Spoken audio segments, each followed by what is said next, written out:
they have different characteristics.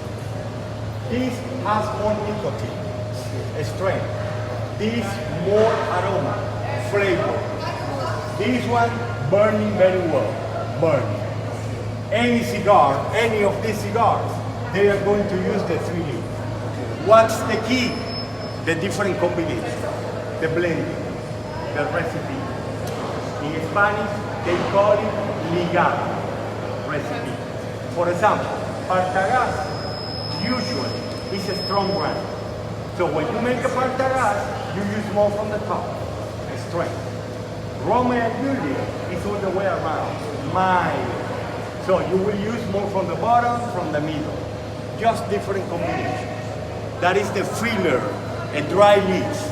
The wrapper, this one I have in my hand. Filler.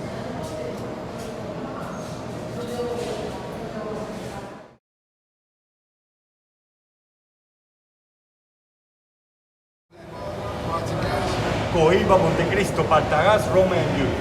Most famous. For sure, the most famous among all Cohiba.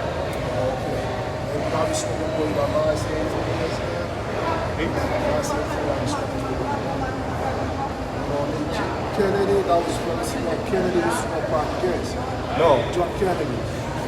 Some Partagas and D4, Montecristo. I mean, number 4, Montecristo. A tiny one. Yeah, Michael Jordan is from Partagas.